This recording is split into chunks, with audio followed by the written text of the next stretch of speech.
Is next year the year we see this offensive line in its full form? We'll talk about it more next year on Locked On Horned Frogs, your team every day.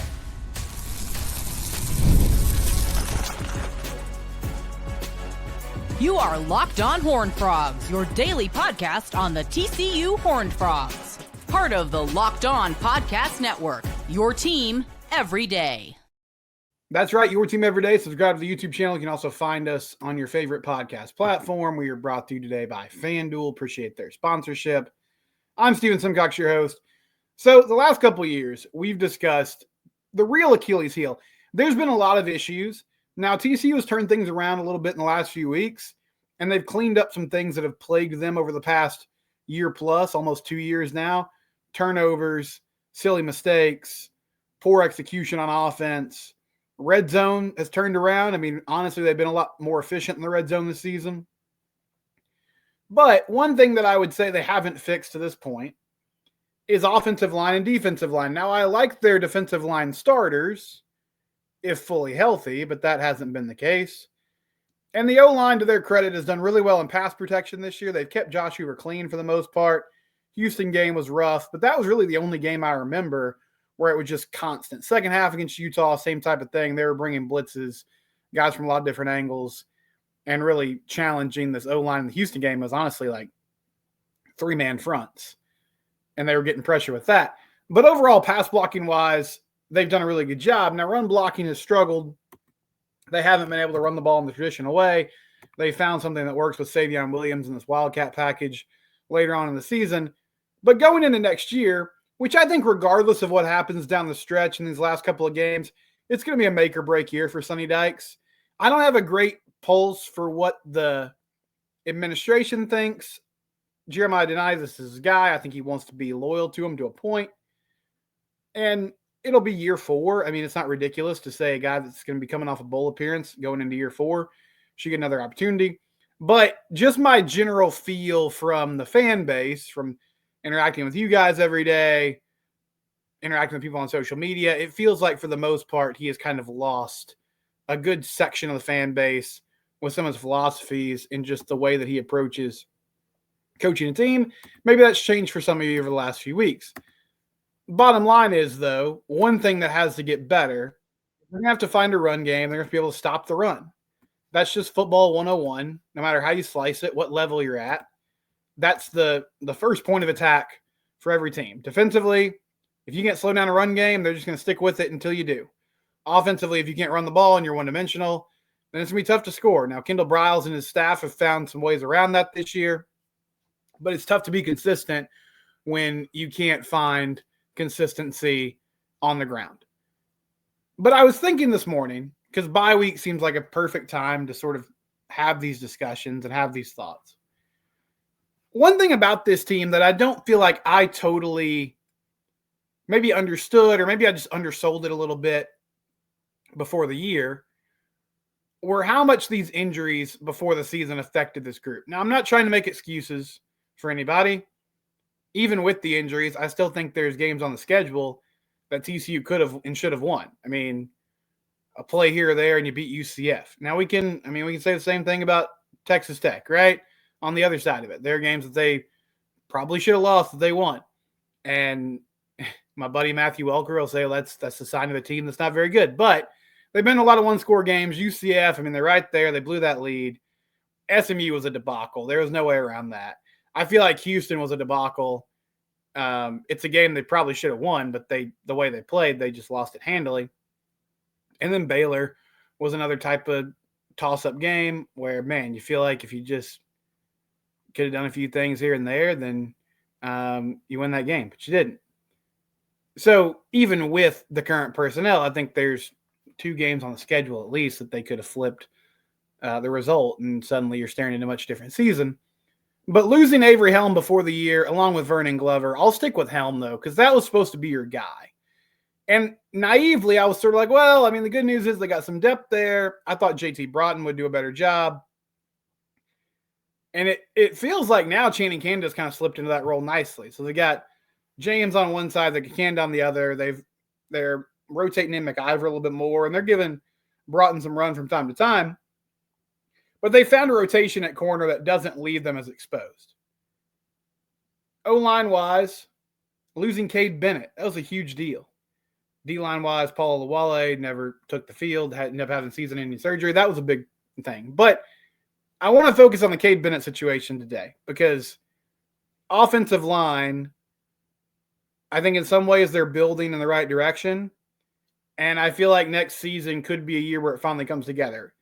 If Cade Bennett comes back fully healthy, he was, I don't know what the staff thought internally, just based on what we heard about him and Pro Football Focus grades and that type of thing. Cade was kind of the crown jewel of this rehaul of the offensive line. Bless Harris was up there too, but he was supposed to be the dude in the interior that could be a great foundational piece at guard.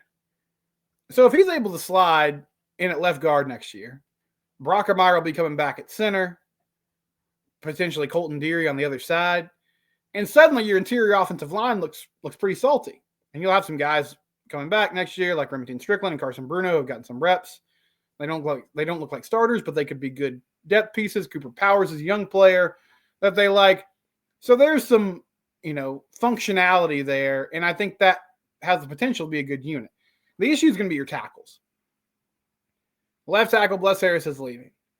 And at the moment, just based on how they've kind of mixed and matched so far this year, the two guys that would be in the mix for that spot would be Ryan Hughes, and then I guess just by default, Ben Taylor Whitfield.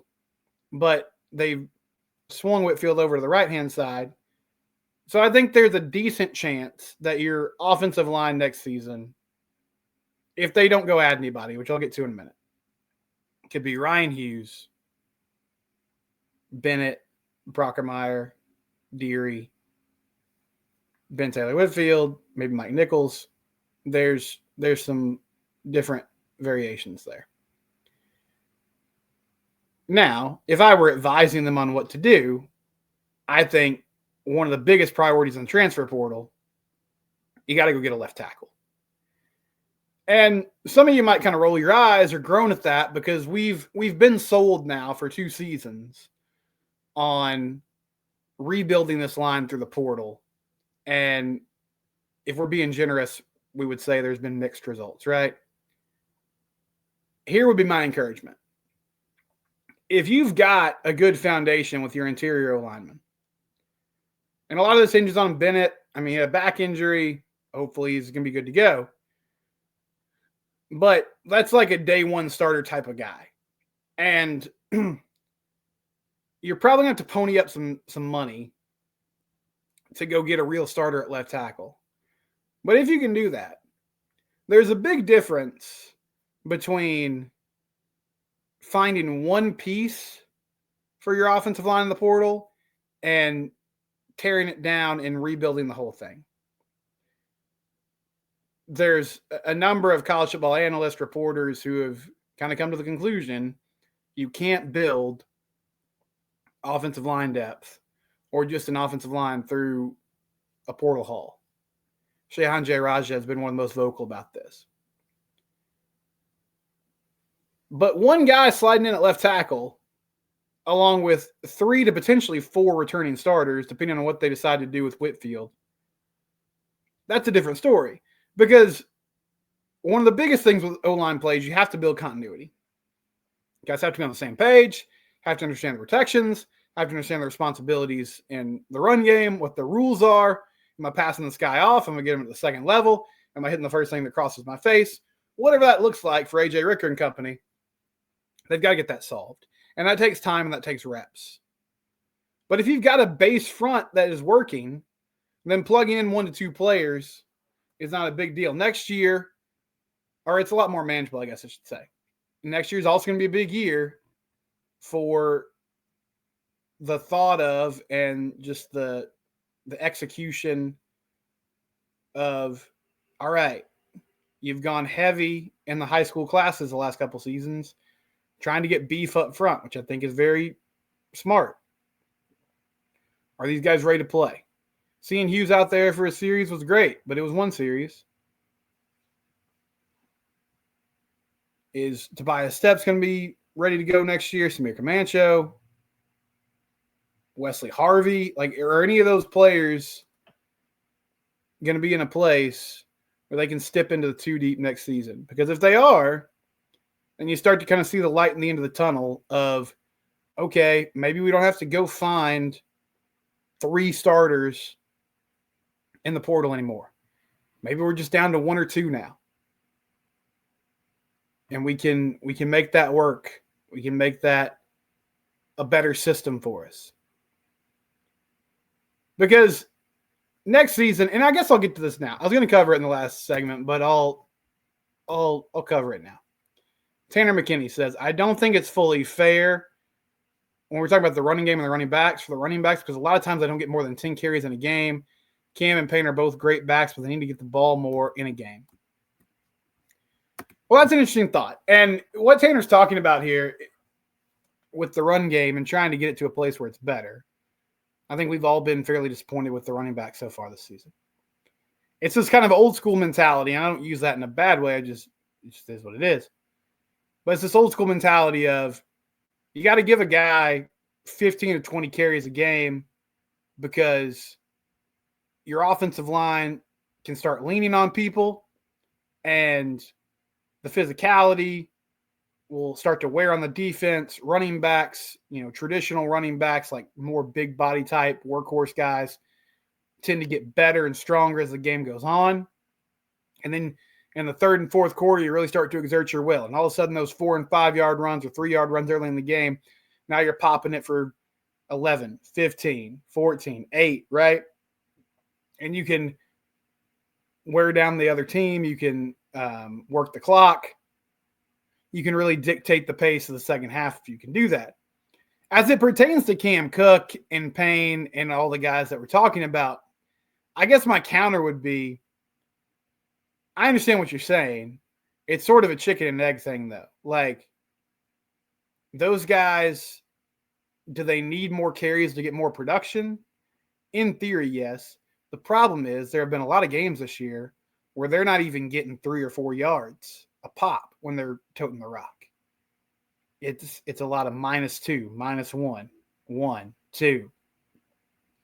And when you're living in 2nd 8 and 2nd 12, 2nd 11 and all those things, it's a lot more tempting to just say, well, hey, let's sling the ball around the yard. Because at least if we're throwing frequently, 3rd and 10, I mean, we got 3 chances, right? So on 3rd and 10, we can just throw it again. 1st and 2nd down, maybe we'll get some positive yardage, move the sticks, whatever. And they've done a nice job of using the short passing game, screen game, to alleviate some of those issues. But it's not as effective as just getting downhill and running the ball against people. But so much of this comes back to the O-line. I think there have been times this year for sure, and I've said it, where I felt like Cam danced around too much, or he just didn't hit the hole hard enough.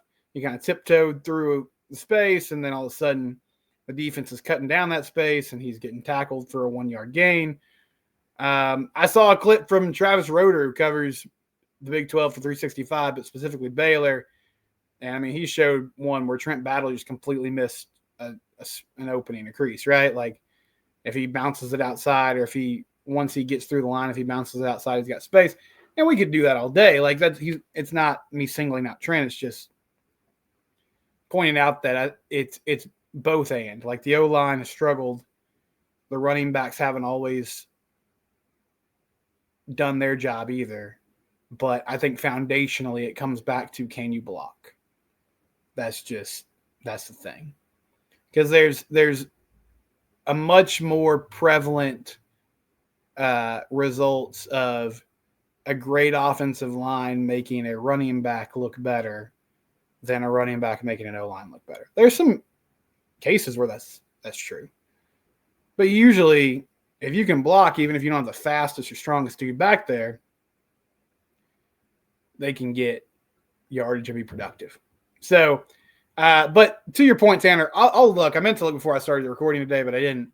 I'll look at the splits last year. Like, Imani Bailey ended up with over 1,000 yards, and he ran the ball a lot. I mean, they used him as a true number 1 back, and they haven't gotten to that place with any of these guys so far this season. When we come back, a couple random notes. TCU added a player to their 2026 class. Also got some clarification on what Dana Holgorsen will be doing in Nebraska. That's next year on Locked On Horned Frogs, your team every day. Need to talk about one of our sponsors, though, that's on the cutting edge of name, image, and likeness. ROY, it stands for Return on You. If you've ever wondered, how can I contribute? Like, I want TCU to be successful. I know this is a big part of what college football is now. How can I get involved? Create a ROY account, and you can donate directly to players. The way it works, you put funds directly in players' accounts. If the players collect those funds, you can get exclusive content like videos, all sorts of behind-the-scenes content that's available to you. If they don't collect the funds, or if something else happens, for whatever reason, you'll get your money back. So it's a low-risk investment on the actual talent at TCU. They have all the athletes available to you. If you create an account right now on the ROY app, you can win 2 tickets to the game of your choice in November. So make sure you take advantage of that. Create an account with the ROY app today. Take advantage of that sweepstakes. ROY, the opportunity for fans to get directly involved in name, image, and likeness. Download it in the App Store or Google Play today. So a 2026 recruiting note. Frogs yesterday landed Will Terry from Iowa Colony. He announced it on social media. And Will Terry is a long snapper. He is 6'5", 220 pounds. You need those guys, right? Like, that's not going to make a huge headline, but got to have dudes on special teams. And long snapper is one of those positions lately that's become a lot more specialized. There's guys that see an opportunity to make it to the next level just doing that. So they work on it. The biggest thing of note to me is, and I don't know all the details yet, but I would imagine this is an example of the difference between roster limits moving forward. So with the ability to have 105 players on scholarship, we don't know exactly when all this is going to take place, but that seems to be what they're moving towards. Walk-ons will sort of become a thing of the past. So a guy like this who maybe would be a preferred walk-on in the previous iteration of college football suddenly becomes a scholarship-type player. So good for him. He's second commitment of the 2026 class. He joins Brock Boyd, who's a 4-star wide receiver who committed to the Frogs earlier this offseason. So already doing work there. Special teams need it. And that's one area. I mean, I still believe in Kyle Limmerman. It's been more of a struggle than I thought, his transition from high school to college. But, long snappers are those guys that you hope you don't know their name, because that means things have gone awry. If you never know who your long snapper is, it's good news because things are going properly and they're getting the job done. So we'll see what Will Terry brings to the table here in a couple of years. But Iowa Colony 2026 recruiting class, long snapper being added as the Frogs work on that while they're also working on finishing up the 2025 class. If you missed yesterday's episode, Gil Jackson, corner from Missouri City, he flipped from Texas Tech to TCU. So Frogs landed him as a prospect as well. Also, if you'll remember, Dana Holgorsen, last week we covered this.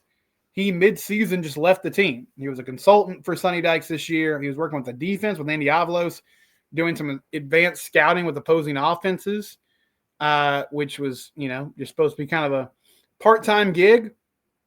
He leaves for Nebraska, which odd timing, but I covered it last week. I was like, I don't think it's necessarily a big deal for TCU. It was surprising when he left. We found out exactly why he did, though, and sort of thought this was the case, but Matt Rule says Dana Holgorsen is going to become the Nebraska play caller immediately. Now, I thought they were getting him on campus so they could work towards the offseason and make sure that he was a dude for next season. It's kind of insane to me that they're bringing him on as a play caller with 2 games left, since he hasn't been in the facility and within the program. Now, maybe this has been in the works for a while, and he's got a good idea and grasp on the verbiage already and all those things, but pretty crazy that they're bringing him on in the middle of the year. But good luck to Dana. And some of you, when he left, were like, man, I wish he would have been the OC here. And, they got that job filled, obviously. Doesn't look like Kendall's going anywhere anytime soon. We'll see what this offseason looks like if he gets any head coaching opportunities, that type of thing. But I think Dana saw that there wasn't an opening here, but had chances elsewhere. And I feel like it was kind of an opportunity for Sonny to help out a friend, along with giving him a job. So, bye week this week, though, for the Frogs. They'll get back in action next weekend against Arizona. We'll talk about that more next on Locked On Horned Frogs. Your team, we do it here every day. All right, FanDuel, our friends there, we tell you about them all the time. You win one $5 bet, you get $150 in bonus bets. So that's right, just one simple $5 bet. You win that bet, you get $150 in bonus bets. FanDuel.com or the FanDuel app, download it today. NFL going on still right now. College football, obviously. No line for the Frogs this week. Plenty of Big 12 games to pick from. NBA, NHL. Great time to be a sports fan. Great time to be a part of the FanDuel community. FanDuel.com or the FanDuel app. One $5 bet. You win that bet, you get $150 in bonus bets. FanDuel, it's where the game starts. They're official betting partner of the NFL and a longtime proud sponsor of the Locked On Network. We appreciate them. TCU men's basketball back in action tonight, 7 o'clock against Texas State. They're getting ready for a big one on Friday. Frog fan mentioned it. He said, getting ready to go to Ann Arbor. We'll get a better look at this team when they play Michigan on Friday night. It'll be fun to see what they do there. Really positive first game offensively. Second game struggled a little bit, but pulled away eventually from Florida Gulf Coast.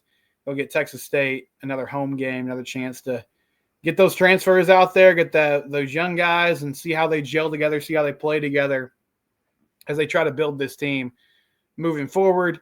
And then some of you have been asking me what bowl game I thought the Frogs would be in. I'll be honest. Here's my deal about bowl projections. I don't really pay attention to them until you get to 6 wins.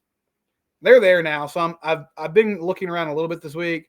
Before that, I'm like, I get the idea of it. I get they're trying to pump out content, and you're just assuming this team's going to get to 6 wins. But I feel like until you get there, it's not really worth looking at.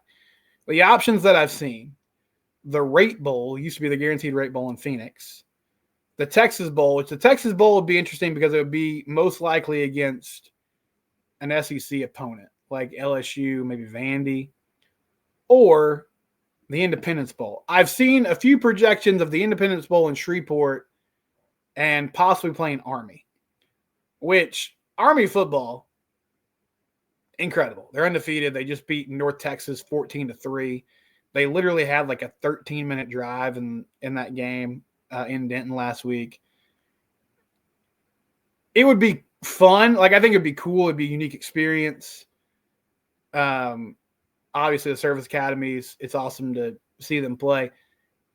For TCU's like future, that would be a tough matchup to get because preparing for the triple option is not going to really prepare you for anything you're going to see in Big 12 play. And you would love to get your young guys out there in a real environment. And you could do that in that situation, but it would be against an offense that you're not going to see each and every week. So especially defensively, it would be tough. The Texas Bowl would be awesome because it's close and you're most likely going to get a headline type of SEC opponent. I would be concerned about the trenches in that game.